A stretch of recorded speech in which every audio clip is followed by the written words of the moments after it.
Welcome to the End of Slavery Summit. I'm your host, Corey Angelot, here with my co-host, Aaron Butler, and here with a very special guest, somebody who has a lot of years of experience. He's a former United States Marine and a 30-year veteran of law enforcement and security. In addition to hospital and prison security work, he is a respected martial arts trainer who has competed in some combat sports, but concentrates primarily on real-world self-defense. Dan is his name. Dan Arnold is an ACE certified fitness instructor and is currently an NRA certified firearms instructor with marksmanship awards for both pistol and rifle. He's sorry if I say this correctly, Baptist certified Baptiste. Yes, Baptiste. Certified yoga teacher, speaker, and researcher. My goodness, so much. You're also the author of Violence and Ego, Understanding the Principles of Functional Self-Defense, and Rise from Darkness. Who are they, in quotes? And your website is spiritualanarchist93.com. So that's quite a bit right there to unpack, and I think we can go into this because what we're going to talk about mainly is how you escaped the cult of enslavers. So maybe give us a little bit of context on what you mean by cult of enslavers first. Well, I came to understand that any type of law enforcement or military is basically you're a paid mercenary. And it's, oh God, I'm so angry from what's happening last week with those kids in Texas. Okay, I got stuff to say about that. So I'm trying to hold my anger in at the same time. They work for the cult of order givers, and they are the order followers, and it's all one satanic cult. And it's never made more clear than when you're working in this line of work and you're at this internal, you got this strife going on within yourself. If you have a conscience, there's a lot of contradictions in it, and there's a lot of people who got into it for what they consider to be the right reasons to protect and serve, but then they find out that they're not really protecting and serving shit, but what these immoral politicians want you to. There's too much what I would call selected enforcement of certain classes, of certain races even. The biggest thing I had to deal with in my career that I didn't like was just giving out minor misdemeanor tickets. I didn't want to be Mr. Meaner. I didn't want to give those out. I did once, and I did a couple times, but after I made this lady cry, I'm like, fuck that. I'm not doing this no more. So, and I got in trouble for it. And I've been speaking out openly for a couple years, but especially the last year about all this, and I'm losing money because of it. So they're fucking with me still, and I don't give a shit. But yeah, that's what I consider to be the cult. It's become abundantly clear. Not only will they use excessive force, and I was a use of force instructor in that line of work as a defensive tactics instructor. They will use excessive force in order to, and then they will stand down and do absolutely nothing, which is still an action. Doing nothing is an action when they're told to, and that doing nothing is cowardly. My whole thing about law enforcement is your main thing is to protect and serve. And hey, guys in Texas, you just had a really great chance to protect and serve, and forget about the rest of that oath. Just the oath to protect, and you blew it. Okay, because you guys you're immoral. Mm-hmm. They had a chance to. It's an immoral. It's wrong employment, is what it boils down to. I really had to come to that realization back in 2019, and I can go on and on. That's why you guys ask questions. But since I grew my hair out, they want me to do. They asked me if I wanted to come back and do Vice. I can relate to a lot of what you said. My background, I've been a firefighter in EMT for about 6 years, and so I spent a lot of time with law enforcement and even inside hospitals. And what really woke me up was, like you said, it's a selective. If they like you, if they know you, if they know your family or whatever, you're part of the club. But if they don't know you and you're a stranger to them, they're going to steal from you, give you tickets, take your time, give you misdemeanors and whatever. But that was a huge wake up call when you find out that it is just a little club, even in your small hometown or your county. it's a club, and if you're not in it, you're at the other end of the stick, you know. It was the same thing because one of the departments I'm not going to name that I was on had its own very real life Game of Thrones going on. And if you're not in the clique, you know, everyone's fighting and backstabbing each other to try to get promoted because order following is not a natural state. The 5-year-old in every single one of us wants to say, "You're not the boss of me." So every cop does not want to be, they want to become a higher level order follower and get promoted. So the amount of backstab, I'm not saying there isn't some type of camaraderie in some little cliques in some places, but I think we all start to, as human beings, assimilate our environment, you know, which is like when I worked in a prison, I had to be very careful because there are very evil people in the prison. But there were some very nice people in the prison that shouldn't have been in there. People doing drugs, people smoking marijuana, they shouldn't have been in there. Victimless, you know, and they're victimless crimes, and they're in there with a guy literally who ate people in one of my pods, fucking Dr. Lecter, next to a guy who was in there because he was dealing marijuana. And what kind of education does that give to somebody who's in there for dealing marijuana, and he's, you know, he's in there with murderers and people who eat people? It's monetized. The whole prison system to a criminal justice system is monetized. And as soon as that starts to happen, it's the same thing with healthcare. It becomes corrupted. Yeah, totally. Well, you have the caged, and then the people who keep people in cages. You know, who's really better in that situation? That was a tough job too, because we run into some things, and there's just some really evil people that belong in there. But like in a real anarchist society, and we're not going to get into that like immediately, it's going to take some years to rise to that level of consciousness, not a large level, not just a little village here or there.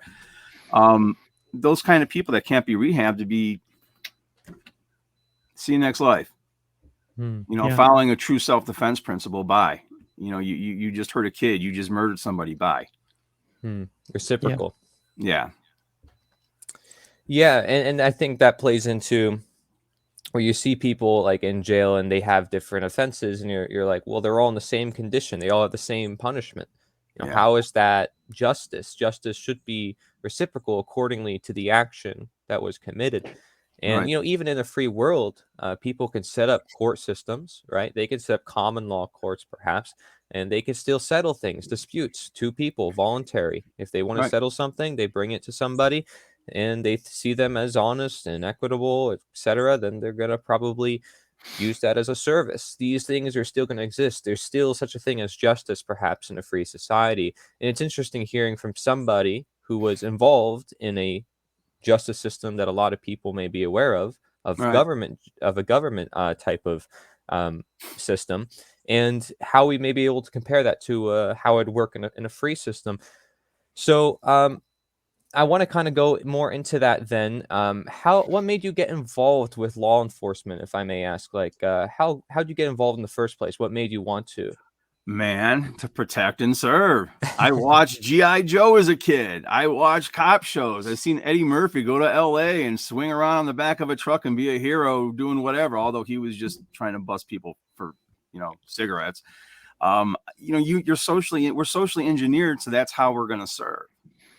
And if you think back to, you know, the early 90s when we had like the Gulf War and stuff going on, you'd see these billboards, right? And I put this on one of my earlier podcasts. My early podcasts really sucked. They're getting a little bit better, but in the beginning they were complete. That was a train wreck. But the billboards, you know, cops, military, your heroes, right? And in 2020, those billboards were gone. And next thing you know, it's medical people and doctors and nurses are the new heroes. So it's all social engineering. I got into it because I believed I was going to make a difference. I believed that I was serving something greater than myself. And, you know, lo and behold, I found out I was, but it wasn't good. That's the hard part. You know, I get upset about it. I drove by like a couple of years back. I drove by a police car. I'm no longer a cop, but I drove by and I'm like, God, they can't be the bad guys. You know, and keep in mind, I was an abused kid. So when the police would show up at my house, they took the bad man away. You know, so they were my fucking heroes. And to find out and to see this is what they're doing, and then to be involved in the work. And what happens is you get involved with it and you become a great conflict with yourself. And next thing you know, you become real bitter. I was bitter. Still am. I'm still working on it. I'm 75% better in the public. You You know, I had someone tell me down in Float Fresh that she admired me because I didn't wait till I was 100% better to start getting out there. She didn't want to put herself out there, so she knew she was completely healed. No, I'm still half a train wreck. I've had trains stop in front of my house to say, hey, what's Dan doing? I mean, literally, if I waited till I was 100%, I wouldn't be talking. The world's burning. Wow. So I'm healing in plain view. Maybe it'll be the name of my third book, Healing in Plain View. Here you go. Honestly, your experience is powerful. I mean, because like having that experience is something that I can't say I have. To be in their system and then Yeah. to leave it, to have that perspective and to see them as your heroes, and then to say, wait, are they really like that? That's incredible. I mean, because I consider myself very heavily order following when I was a kid. I wasn't very Yeah. unobedient. A lot of the kids were disobedient to their authorities. I wasn't. I was the one who followed orders all the time, but yet here I am now, not really, following orders of authorities and questioning now everything that is said to me. Isn't that Right. interesting how that works? I was a terrible order follower. Okay. And what I mean by that is I had good, like, employee evaluations and stuff like that. I left back in 2015 of my own free will. I wasn't under any duress to quit. It wasn't like I was some bad cop who took, bribes and shit like that. But I forgot what I was going to say. Anyways, I got a story. So I had this captain I worked with who used to, and this is in my book. I tell stories in my book. That's all I do is I tell the stories. And this was a captain I worked with. He was another former United States Marine. And he used to call me IA, and it stood for Individual Arnold. Okay, as in, we just want to be an individual now, don't we? Well, because in the Marine Corps, that's what the drill instructors would say to you. You screw up, you're not working as part of the unit. They want worker bees, they want drones, they want people who, they train you for immediate obedience to orders. So you'll follow the orders without question. And so if you were not doing that, they'd say it was like a joke. Oh, so we're just an individual now. I'm trying to sound like a drill instructor. We're just an individual. So he started calling me Individual Arnold because my last name's Arnold. And I thought that was funny because 2 years ago when I was writing that in my book and telling that story, they don't want, I am an individual, but what they want is they don't want IA as Individual Arnold. They want AI as an artificial intelligence. And I wrote that back in 2020, and boy, is that out there now, isn't it? Yeah. It's crazy. Yeah, man, when you were saying that, I had a lot of ideas pop up. But another thing that also comes to mind is how many people I talk to who are former, not just police, but veterans as well. They fought in the war, and how Yeah. many of them, from those experiences, start to really realize what's happening. Surreal experiences. Some of them, it's like they don't expect to get into it. It leaves a Yeah. trauma with them, and so it's interesting how they go from this cause, like you said, of I'm doing this for a moral higher purpose, and then they really question: is it moral? Who are these people that I'm fighting? Who is it? These people I'm coercing? Right. Do they have the right to be coerced? What are their rights? Did Right. they ever go over what a right is when you were in law enforcement? No, not what a real right is. Hmm. And I have a friend of mine he's my adopted son. He's in the Marine Corps, and he's a sergeant. I've been trying to talk him to get him out, getting out because he hasn't been involved in any conflicts. And I'm like, I want you out before you're the first kid on your block with a confirmed kill. I don't want you fighting for this bullshit. So I'm working on getting him out. And I don't talk to him like that all the time, but sometimes I do. I asked him one day, and this was a couple years back. So do you know what a right is? What's your right? And he's like, well, whatever I'm legally allowed to do, or whatever I'm told I'm able to do. And it's like, oh my God, that's not a right. That already assumes that it's not nature, it's not Yeah, natural. Yeah. right. And when I first heard it put that way by, Mark Passio, I don't like to mention his name every time I talk about natural law, but the guy's kind of known, right? Yeah. It was funny when I called into his show and I said that, he's like, oh, really? It was like funny, but when I heard him put it that way, man, that was like a real wake up that our rights are verbs. They're not adjectives. They are verbs.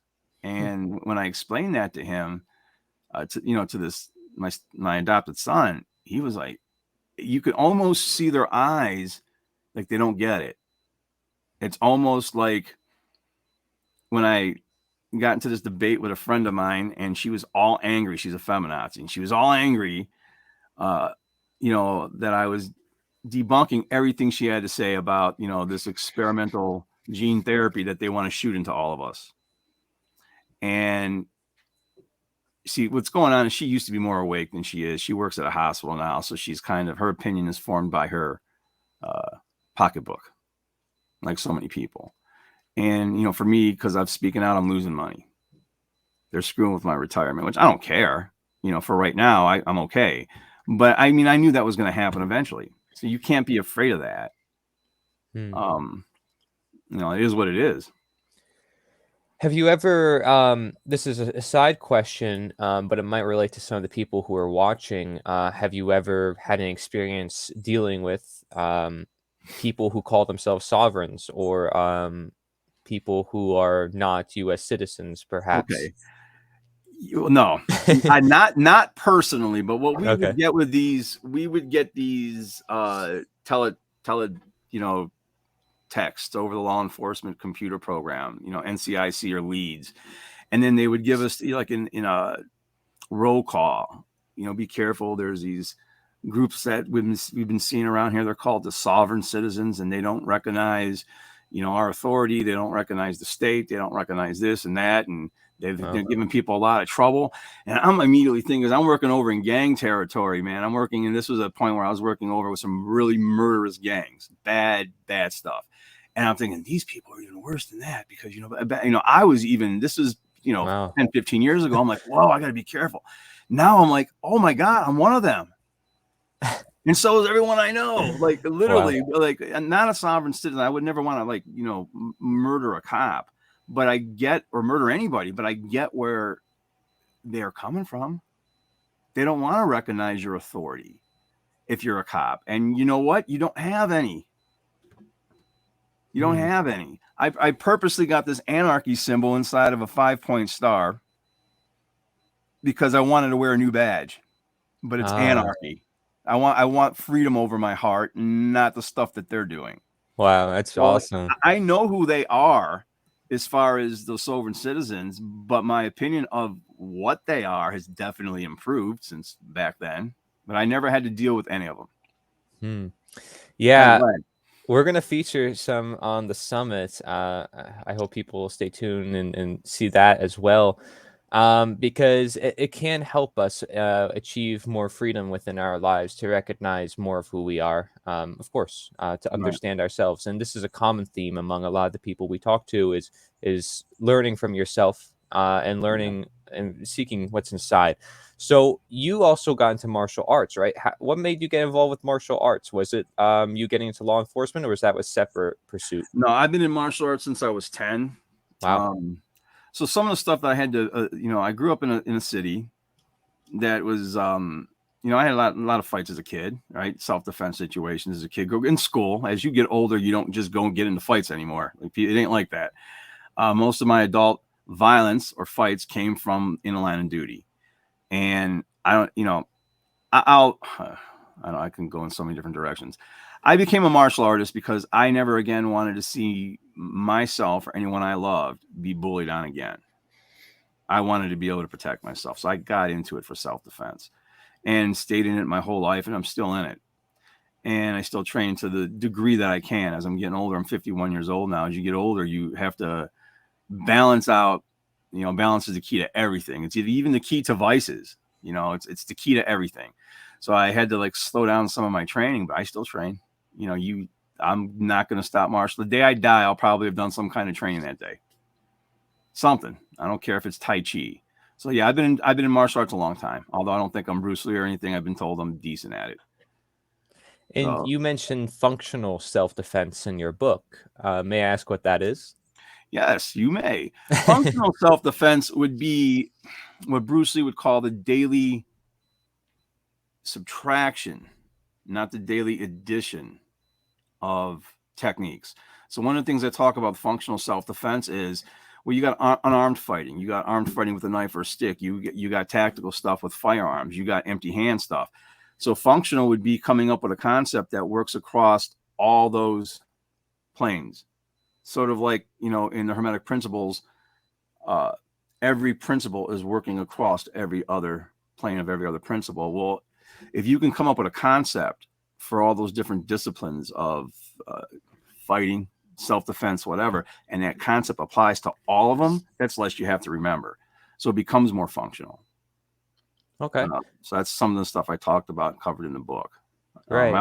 I also talk about, there's a lot of ego in the law enforcement community. There's a lot of ego in martial arts. A lot of people have this, usually they have this overinflated sense of what they can actually do versus, or what they think they can do versus what they can actually do. Or they have one type of martial arts that they're egoically, kind of attached to. Like, I break the martial arts down into 3 categories. I'll go through this real quick. It's reality-based self-defense, sport, combat sport, and traditional. So traditional martial arts would be more like you see guys doing katas, and they do bone hardening and traditional stuff like that, and karate, taekwondo. Even Muay Thai is actually a traditional martial art, even though it's a combat sport. Combat sports, on the other hand, is you're not trying to actually kill somebody. You're just, working around, you're sparring, and it's really good for timing and distancing, because you need that live training. And like I said, I think everybody at one point in their life should be punched in the face just to see that they're not fragile and that they can take it. And combat sports will kind of do that. It helps develop character, but it's not real life, because if you put your mind into that, you're going to get yourself killed out there. Reality-based self-defense is scenario-based. Reality-based self-defense is understanding that all violence is, as far as fighting is concerned, is either, a self-defense situation, or, when you've already probably been hurt. Okay, you've already taken damage. So really, self-defense is the ability to fight while you're already hurt. Or it's a duel, an ego-driven duel. And it could be a combat sport, MMA, or 2 guys in a bar puffing out their chest because of a chick or whatever. And, hey, we're going to go out in the parking lot and fight. Yeah, I agree to fight you. It's still violence, but it's a duel. So it's either agreed upon, or you're not a party to that situation. You want nothing to do with it, or it's self-defense. So I get into that kind of stuff in the book too. And I think that a good balance has to be struck between those 3 types of martial arts. Yeah. Traditional, combat sport, and reality-based. If you got that right balance, you're good. So I talk about how you could find an instructor that can give you that balance. Yeah. I mean, that's really important to mention in my view, because people can have that knowledge, and that knowledge is just like learning how to grow food. It's something that will last with you and help you survive. Right. So it's something that, and I don't know, not a lot of people will necessarily talk about it. A lot of the guests that we have on the summit. So I figured, you would have a lot of expertise on that. So thank you for sharing a little bit about that. You also mentioned that you experience a lot within your book, because I read some of it and I really liked it. I like how it's worded as well. And you mentioned that you experienced the supernatural. Mm-hmm. So could you explain a little bit about that? Because this all plays into how you've come to be. And yeah, it really does. And so back in 2014, I had what I would call the dark night of the soul. And without going into great details in the book, I'll say, I had some unhealthy coping mechanisms. Okay. Out of balance behaviors, out of balance habits. And they caught up with me. And I was basically talked into volunteering myself to go into a psychiatric ER, emergency room, which ended up in a voluntary 6-7 day psych ward admittance. Okay. Well, on that particular day, I mean, I can really get into so many different things. I don't want to come at this the same way I originally did when I put the book out there, because I want people to read the book and understand, hey, man, this is an action-packed fiction on what can happen to a person if they're working for a law enforcement agency of some kind and they get thrown under the bus because they got hurt on duty. Okay. So I want people to understand that this could happen. So what ended up happening was they gave me the cocktail when I was in the psych ER. The cocktail is what calms you down. Okay. So you want to talk about tales from the crypt, natural law. You know how many times I was on call to protect staff while they gave that cocktail to somebody, which is just a cocktail to calm them down. And now all of a sudden they wanted to do it to me. And I found out that one of the officers went up to went to the captain and said, "Hey man, this is Dan we're dealing with. Do we have a plan in case he fights?" Wow. Or whatever. And the captain was like, "Well, just pepper spray him and hope for the best." Right? Not like thinking back on it, I get goosebumps because I think their plan was to murder me, to be honest with you. Because on paper, I'm this like tough dude on paper. In real life, I'm not. I'm scared a lot. I'm even nervous talking now. And anytime I do something, I'm nervous. I just do it anyway. You're human. Yeah, exactly. So, I know I can handle myself in a fight, but on paper, I'm way tougher than I am in real life. Okay. And especially what they had, down. Their threshold for deadly force with me because of that would have been a lot lower than someone else. So now when they came in to offer me the cocktail, okay, I'll take it. If it's going to make them relax, then I'm not going to do something, and it's going to make me more relaxed. I know what the cocktail does. It puts you to sleep. So it put me to sleep for a while. I wake up, they gave it to me again. Okay, this is all in the psych ER. Okay. And then later on, before they transferred me, they gave me a couple other shots, like right before I got to the ward.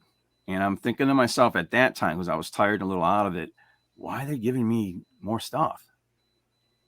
And I'm like, okay, and again, this is in connection to a government medical facility that'll remain unnamed over public stuff for right now.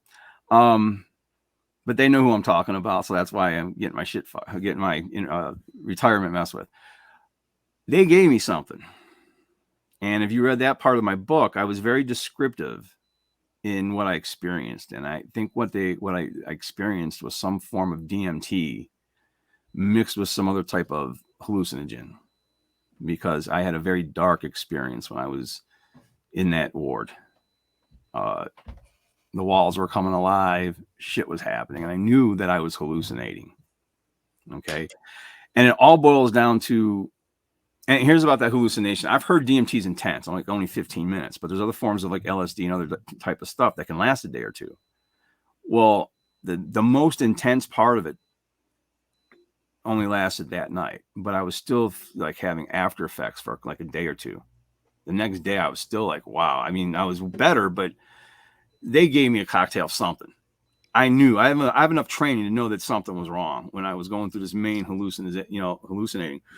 And what it all boils down to is the questions they asked me the next day. So they sit you down. First off, let me back off. I'll back up for 1 second real quick. The reason why most people don't go to get help is because the helping mechanism itself is very dehumanizing. Okay? Very dehumanizing. You go to get help, next thing you know, they're making you get naked and they're looking at your butthole. Tell me who wants to do that. You got to get strip searched. The whole process is dehumanizing as hell. And I put that in the book.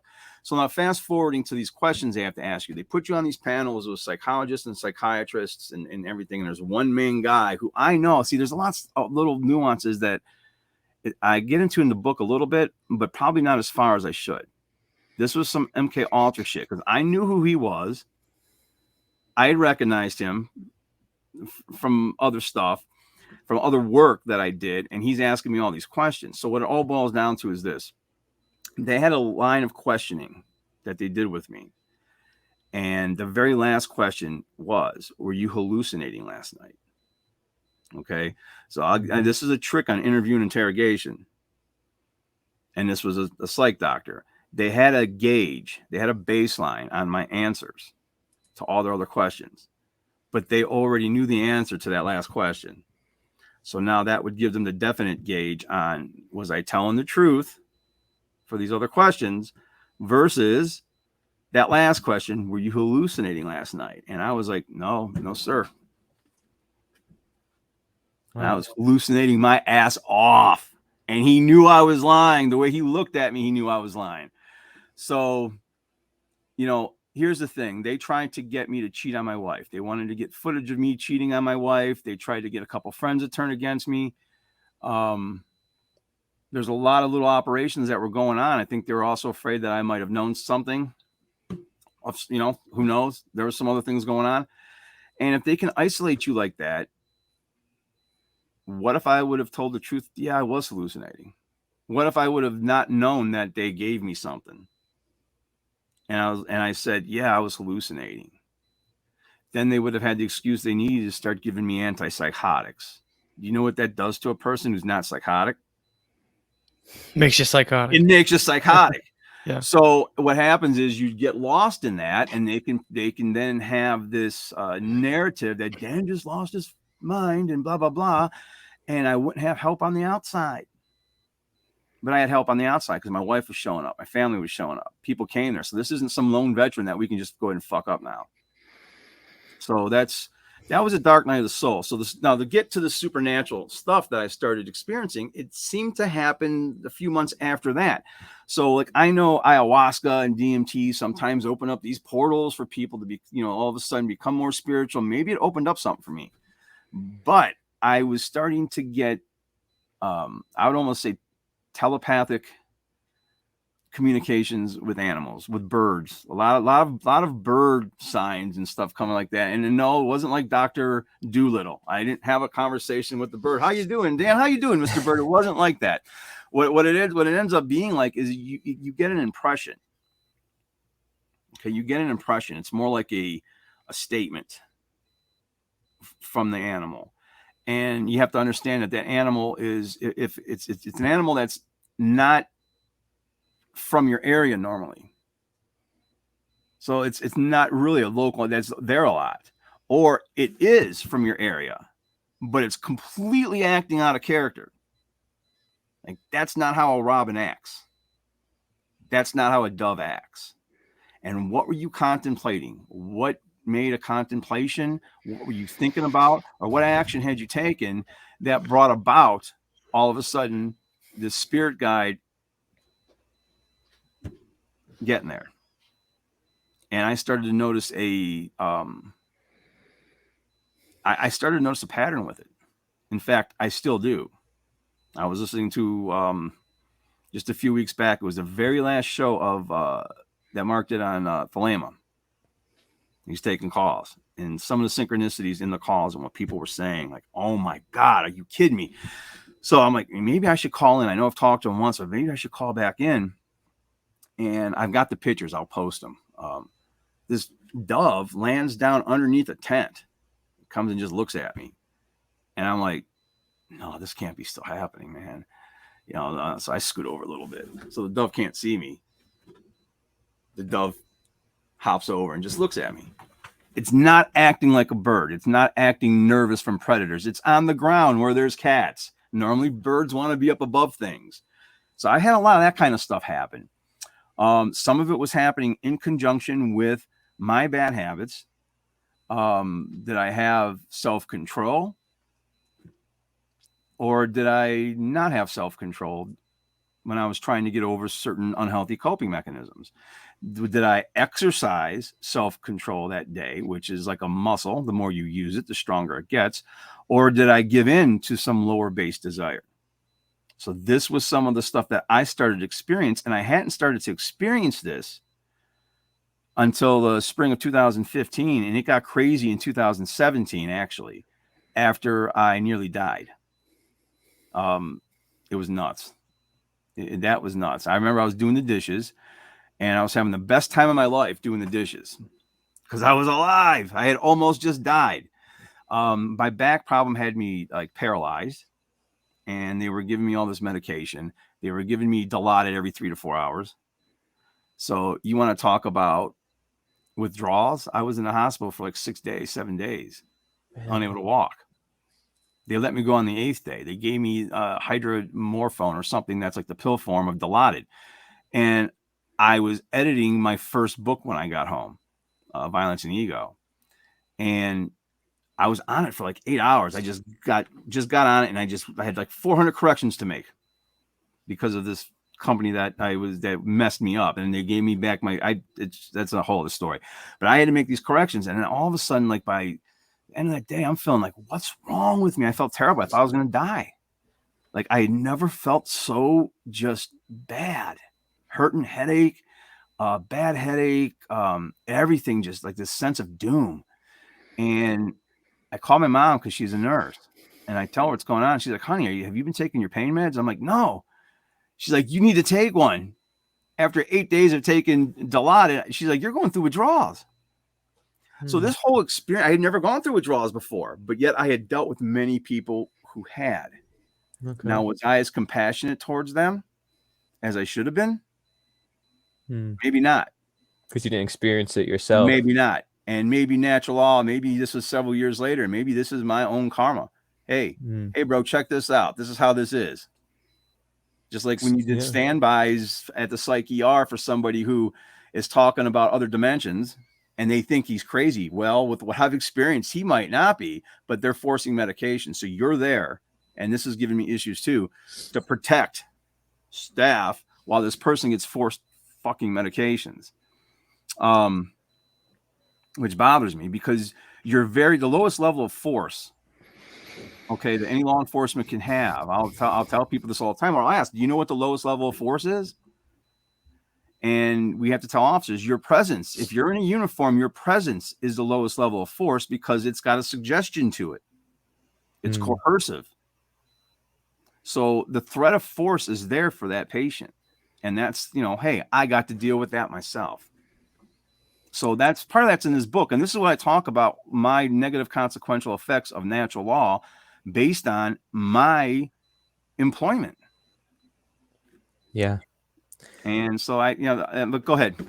No, that's just, it's so powerful, because you went from, being in this system of, like you said, ego and maybe say materialism, and going to a spiritual position.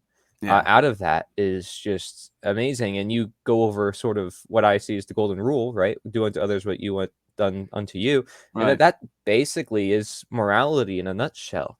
Yes. And so if we can now, tie this into what people must know, what you think people must know based on your experience, how would you tie that up?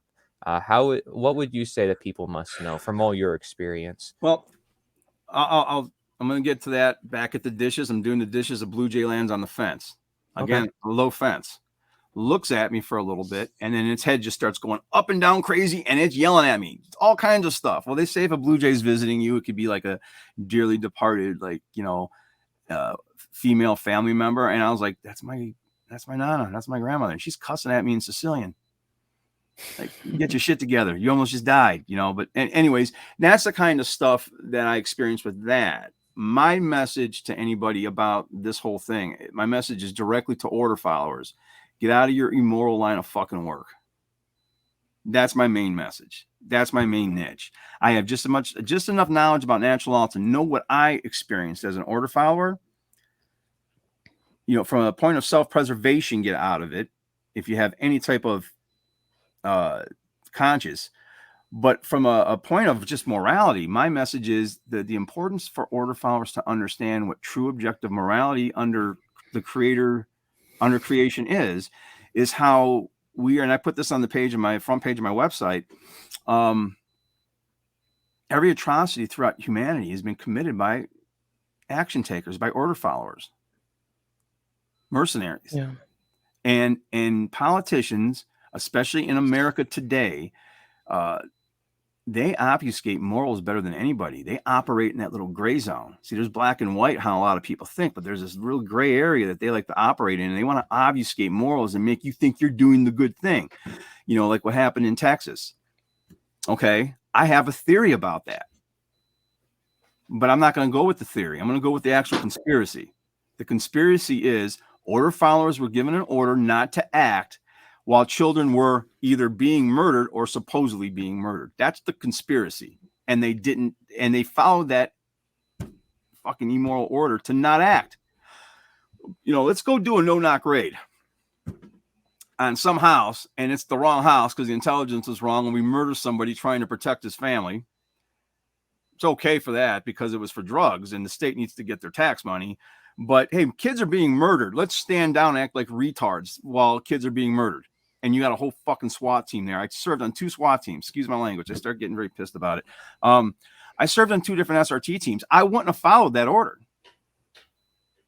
You know, one time in 2001, I was working in a city hospital, and this guy, we had to strap down this patient. Okay, soft restraints. They brought him in from an outside. It was an outside agency. Brought him in. The guy grabbed him by the throat, fucking hit him across the face a couple times. I'm like, I grabbed the dude. I throw the dude down. I did my fucking job and stopped him. Then I wrote him up, and he got fired. He's from another agency. But that's what you're supposed to do. Do your job. That's what protecting is. Kids were being murdered, and you didn't go in. Now, you want to hear my theory on that? Sure. My theory is there might not have even been any murders going on. My theory is that somebody could have been hired from the government to go in there and shoot rounds into the ground because there was no resource officer. Shoot rounds into the ground. They make an announcement in the school. There's an active shooter, you know, go do active shooters. You know, they hear the gun going off. That's going to reverberate through a school like you wouldn't believe. And everyone panics. Everyone's in fear, thinking some, you know, mass shootings going on. And we've already seen in the world what fear makes people believe. And there might not have been no shooting. Now, if you have some guy who's going to be doing that, this is just way out there. But if you had a guy who's not going to really be killing anybody, just going to be making it seem like there was, and you're shooting into the ground, would you want a resource officer in there who maybe is moral and would go towards the gunfire, turn the corner, see some dude shooting into the ground, and then that guy gets hosed? So that's my theory. It very well could have been completely fake. That's a theory. I don't think it was fake. They obviously do not care about murdering people.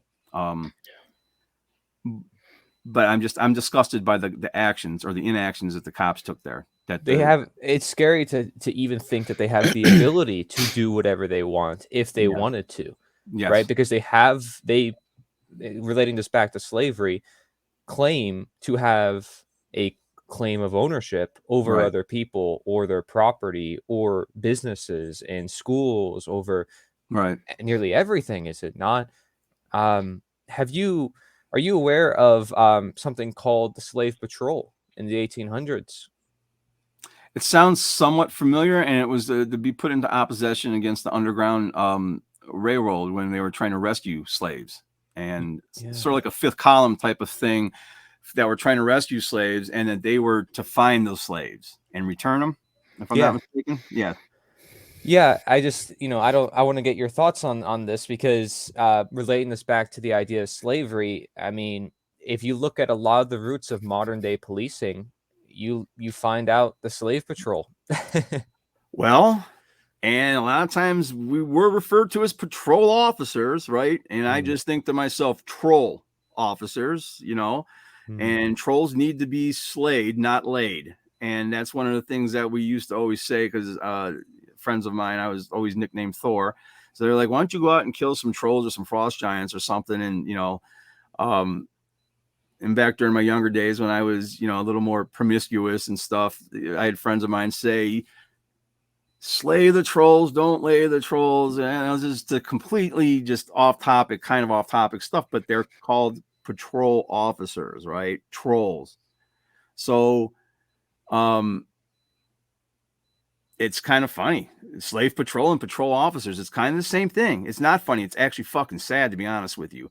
And, I once had a friend, and when all this started kicking off back in 2020, I was trying to explain to 2 friends of mine. One of them was a feminazi, and she started, just puking out what the CDC says.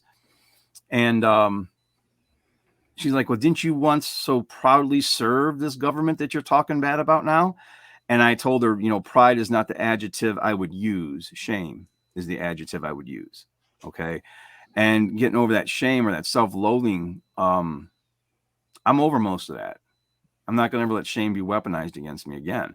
But there's still some anger. Now, is anger part of self-loathing? Could be, I guess. But the shame element isn't in anger. The anger that I have is what's leading me to take action. So it's what's going on is I've got this rage. It's anger, but it's like turning into a focused rage. And yes, some of it is leveled at myself for not waking up sooner. but it's more leveled at my handlers than it is anything else. And believe me, all of us got handlers. You guys got them too. Anybody in the One Great Work Network's got a handler out there. They're watching you. So it's more leveled at them than it is anything else. So it's turning into more of a focused rage. It's making me take action despite my fear response or fear that you just naturally have. Fear of whatever, public opinion, fear of losing money, fear of, I said to myself, what's the worst thing that could happen? I become homeless? Who cares? I was in the infantry. I know how to live out in the woods for a little bit. I think I'd survive for a little bit. I got all these personal problems going on, and I started to think to myself, my most personal problem right now is actually slavery. And, this is another little personal story. I don't want to put a lot of junk out there, but I was having a conversation with my wife back in the fall, and me and her have had some issues. And she was mad that I, paid for and donated to something that was very important to me. And it was when Derek was in town in Cleveland to do the what was he doing? Activation tour? The activation tour. Yeah. And Cleveland was not a hyperlink yet. Okay. Because there was no place to do it here yet. Well, I got a place, I secured it, and I wanted to meet him, and I wanted to see what that was about. I wanted to see, what was going on with that. And she was a little bit mad at me. And I was like, listen, you need to understand something. This cause is more important than you are to me. This cause is more important than my kids. And it's actually even more important than my own life, because if we lose this, none of that's going to be here anymore. So that's why I think, I like that I'm seeing more and more people coming together, because I think when we come together and realize, hey, don't worry about what kind of freedom you want. There's only freedom. I see different anarchists, kind of arguing with each other over whose anarchy is, whatever. And I jokingly said, hey, I was once in a subculture with a bunch of backstabbing. It was called law enforcement. I'm not getting into this to deal with that same bullshit. And this is what I would say to everybody. I'd look into and I mean this in humbleness, but I also mean this in all honesty. We have a larger enemy at the gate. Let's deal with that and forget about our own egos. That's the biggest thing that I see as the ego is the biggest thing, the biggest barrier to everyone coming together and actually having one concerted effort, as opposed to a bunch of minor spread out efforts, if that makes any sense. Oh, yeah.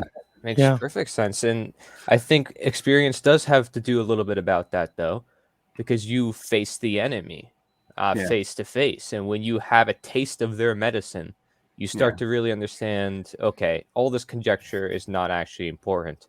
How labor and money is produced, these other man-made material things. No, there's spiritual principles at hand, and you're finding them through these experiences that can be hard at times, but that the hardest times can also teach us the most if we put ourselves through, if we allow ourselves to learn from it, just as chaos as a teacher. You have a quote in your book. Do you mind if I read it? No, go ahead, read it. Go ahead and read it. It says, every action I take or think either comes from a space of fear or a space of love. Reaction gives away my power. Response takes away their power. So reaction gives away your power, and response takes away their power. Sorry, I read that wrong. But that's interesting. I like how you put that, because I think I also added to that, I will never be freer the moment I am when I don't give a fuck what other people think about me. So that's in the book too, and I think that's how I ended that quote.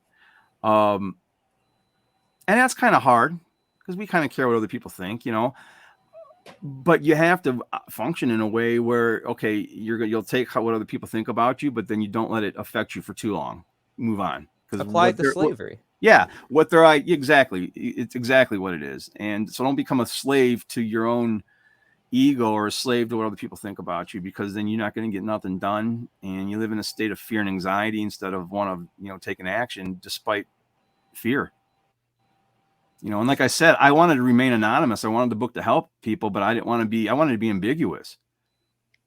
And I appreciate you putting yourself out there on the front lines. I really appreciate you. like Thank not you. not for law enforcement, but for No, thank natural law you. enforcement. Thank you. And as an aside, talking about that, like as a cop, I only put 2 people in prison my entire career. Both of them were rapists. They were both sex offenders. So I was kind of enforcing natural laws back then because I wouldn't mess with the little stuff. And they'd say to me, "So what do you're too good to do the little stuff. You just want to do the big stuff. You don't want to write tickets, but you want to, get rapists and murderers." And yeah, ain't that what we're supposed to be here for? And child killers, active shooters. Yeah. There's general orders that are on that are usually SOPs, standard operational procedures that departments will have, and or administrative rules and regulations that every state will have. And part of that in there is it is your duty to disobey immoral orders. And this is why the politicians are so good at obfuscating what morality is. And this is, again, why I believe objective morality is the key to getting law enforcement and military to quit their jobs or to understand what actual objective morality is and disobey orders. Arrest those giving you those orders. I mean, one or the other, because we can't just magically make, all cops and military disappear. But if we can get them to start understanding objective morality and understanding the obfuscation that's going on with that, with gender, with everything, maybe then they can start questioning themselves, have some self-reflection and introspection, because without those 2 things, there could be no forward growth for anybody in any endeavor. Like, it literally applies to everything. So that's one of my missions, is just I think that's going to be my main niche. Try to get other order followers to stop doing it. I think there's a lot of good people in those lines of work that were just they're at conflict within themselves. They're disgruntled. People. Yes. And then there's others who are just gleefully high and intoxicated with their supposed power. Okay. Yeah. They're still ego based. And a lot of those are those younger cops still, 25 and under. But from what I'm seeing, I hate using ums in sentences, but from what I'm seeing, I think nurses and doctors are the biggest worry that I'm worried about. I'm more worried about them as order followers than I am anybody else, because literally everyone's doing what they're told to do. It's anywhere you see any Yeah. wrongdoing, right? If Right. there's going to be people who permit that wrongdoing, then that wrongdoing is going to grow inevitably. Yeah. And I like to relate a lot of what you say to slavery, because to me that's my perspective on it. And I don't use the word anarchist. I like to say abolitionist, because Dig that. I talk about ending slavery. And it's essentially the same thing. We're recognizing that nobody should rule over anybody else. They don't have the right to, naturally. That's why I Right. said you're sort of natural law enforcement. Yeah. Oh, I still got a little star with the anarchy Yeah. symbol on it There now you too. go. And then that was my martial arts school symbol, was the anarchy star. So Mm. when people would come in and question that, if I didn't want to like get in depth with them because I had something else going on, I'd be like, "Oh, that stands for A. Arnold, my last name," or it's "Hey, I'm a fan of the Avengers." Like I want to just yell out to everybody, all these different types of anarchists. It's time, man. Anarchists assemble. Honestly, it's so I like to joke around with people like that when I don't want to take the time to explore, and I don't have the time to try to explain to them that anarchy just means no rulers. Yeah, that's why I like abolitionists, because it makes people think, and it tackles slavery, which is a moral issue. It's not an ideology, and it's pointing to an action.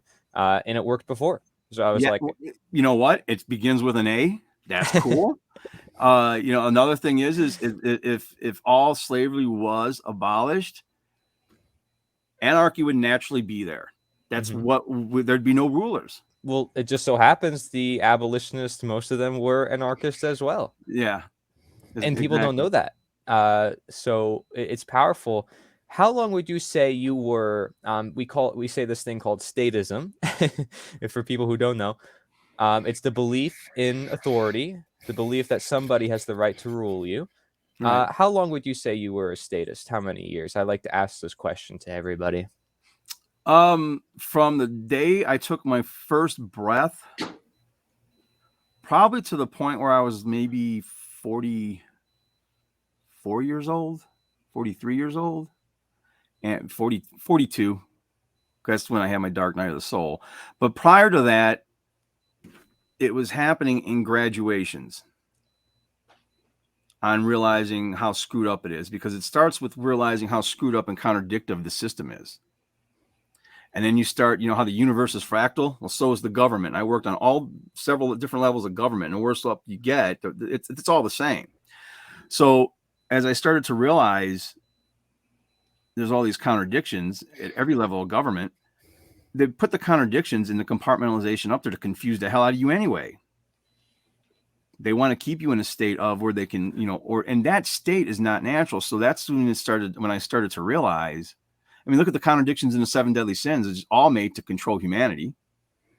And, I can get into that in my opinion on why that is on some of those things. But I would say about that, I'd say like 44, 45 years old after my dark night of the soul in 2014. But when I nearly died in 2017, and I'd already gone through all this other stuff, is when I 100% knew. And I started experiencing all these signs, these supernatural signs that I called supernatural, that I now refer to, that I'm starting to understand them a little bit more simply natural. Things may have just been waking. They were always there. I just couldn't see them before. So now I was starting to see them because I was vibrating. I had a resonance and a vibration that drew that to me and allowed me to be able to actually see it. So that's when I set out to figure out the colloquial, to figure out the tie between what we would scientifically call natural law, the science of natural law. And, again, science isn't like truth, nature's truth. Science is just a word we use to describe a process.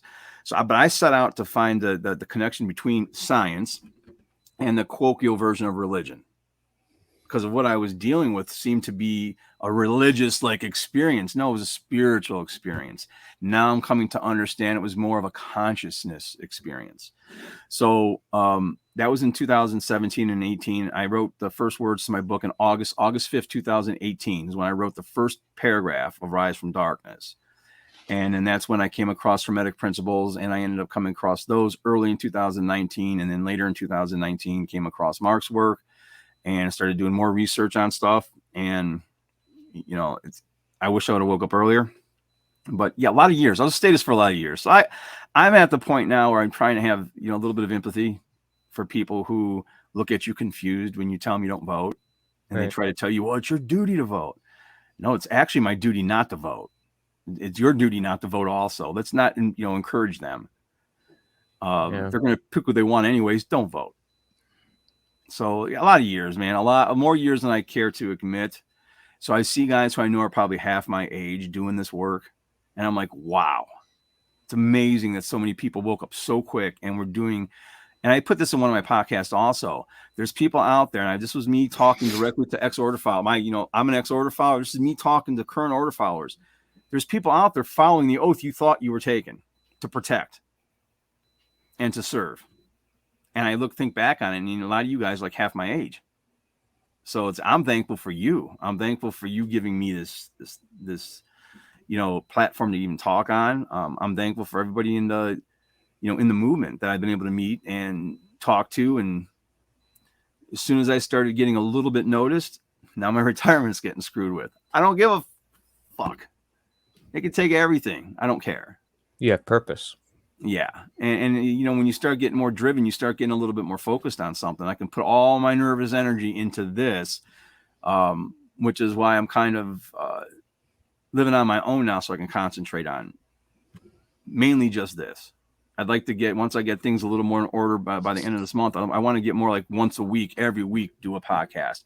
Every week, don't miss a week, unless I absolutely have to. Every week, have a message to these order followers, because things are they're going to get bad, is what I'm afraid of. And if we can get more order followers to quit the cult, well, even some of the most mediocre order followers have training that they can actually help, the good side with. And then it's a perfect chance for them to fulfill that part of the oath that they thought they were taking. The part that guys like me pay attention to protect and to serve, not to also follow other laws that are passed, blah, blah, blah, blah, blah, blah, blah, blah. Because guys like me don't hear a whole bunch of that, because we think to ourselves, well, we're not going to do any of that other stuff until you get stuck in that system and trapped. Just like politicians, some of them aren't bad. They don't get into it for bad reasons, but then they get turned. It's almost the system doesn't allow you to stay moral. And anyone who does stay moral, they get assassinated. So there's because it's not moral to begin with, right? Exactly. To me, that's the whole thing. Is they get when you start playing in an immoral system to do good, you become part of that system, and that in itself is going to attract, negative karma to you. So it's almost like I had that negative karma. I had to deal with the consequential effects. It's been a real wake up. It's been a real experience. If I can go back in time, I would have never done it, but again, 2020 hindsight is always there, and you have to have that 0 point from this point forward. What am I going to control? What am I going to do? How could I help for real? And I don't know. This is the last free country because we still got guns. Yeah. All these other countries are, and they're trying to do, that's why they're having all these. And that's what I talked about in, I think, my last podcast. I might have talked about it, but that's what these false flags are about, because they want to enact red flag rules. Thank you so much for joining us. I mean, that was amazing. I have one final question, unless Aaron has something that he wants to put out. I always like to emphasize certain things when it comes to order followers, and I can relate so much to what Dan says. I really like to emphasize that order followers, it often gets associated with police and law enforcement, but if you think for 1 second that firefighters and EMTs and medical professionals, a lot of people more waking up to that.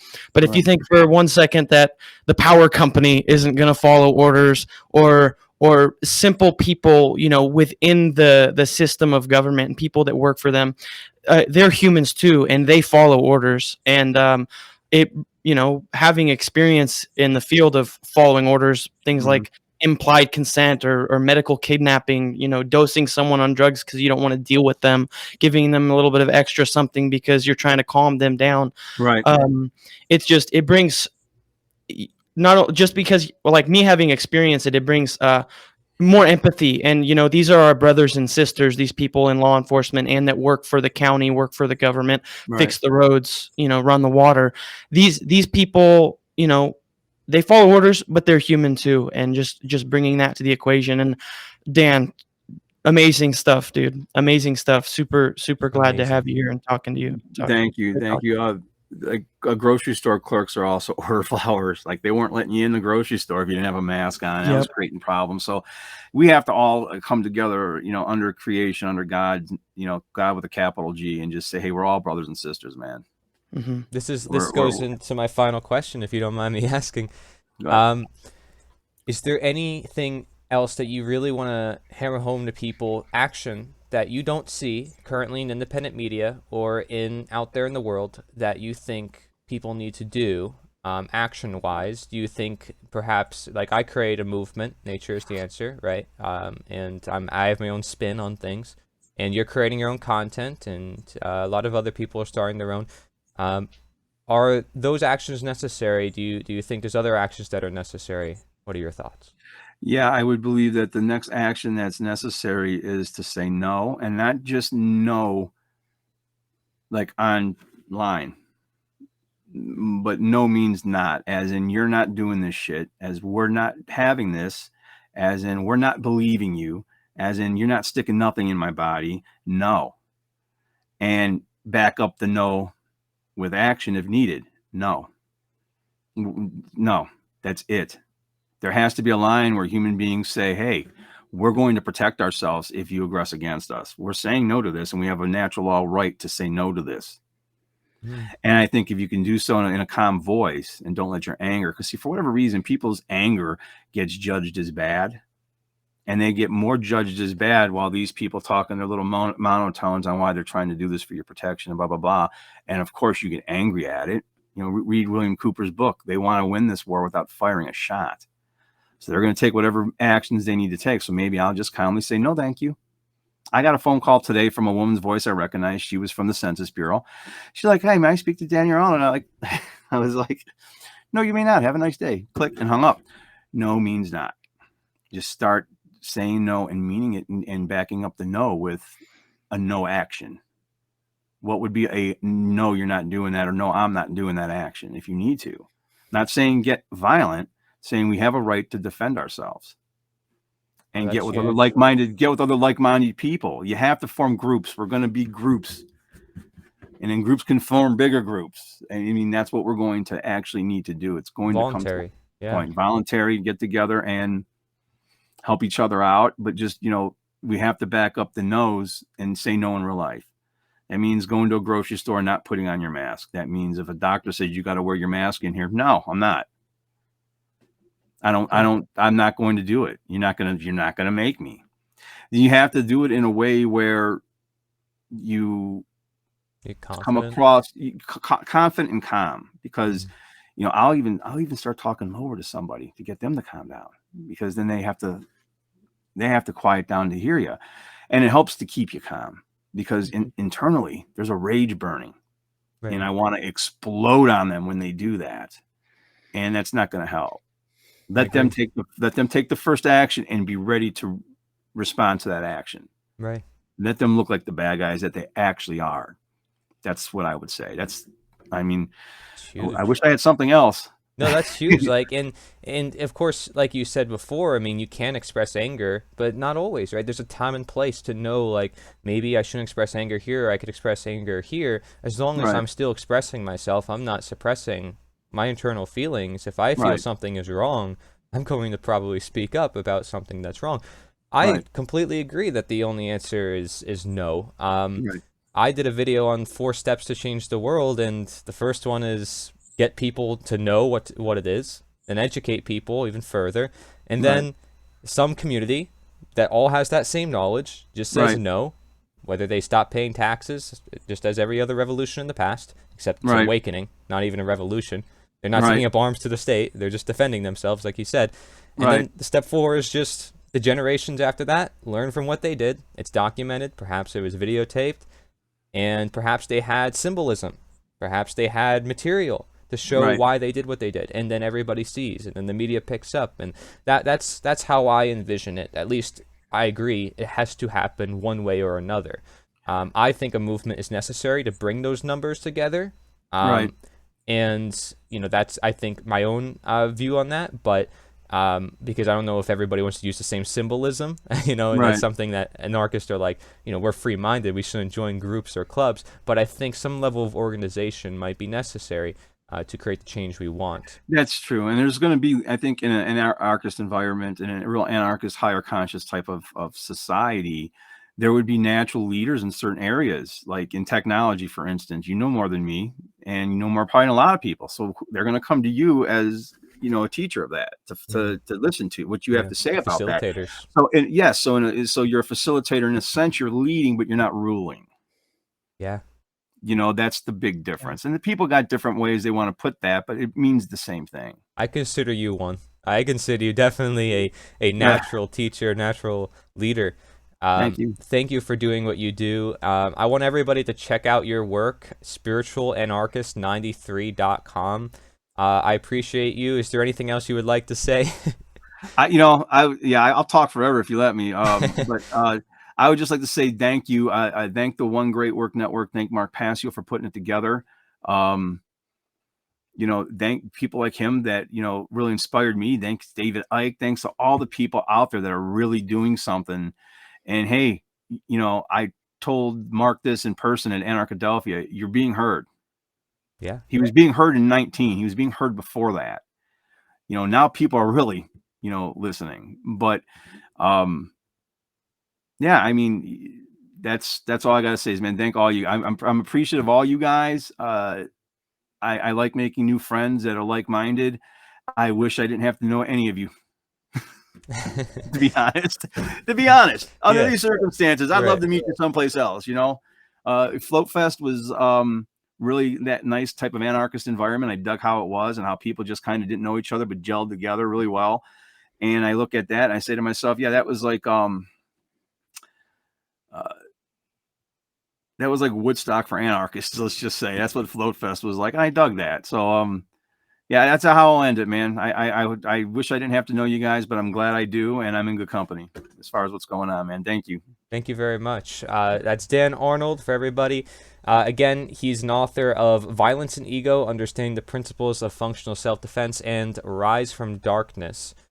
Who are they? So check out those books to learn more from him, and check out his website. You're also on Odyssey, Rumble, right? Odyssey and Rumble as of now. They deplatform me from Okay. YouTube, but whatever.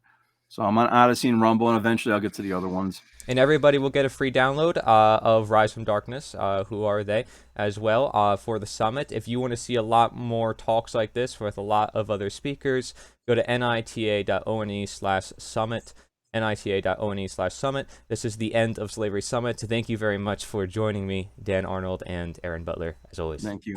Thank you, man.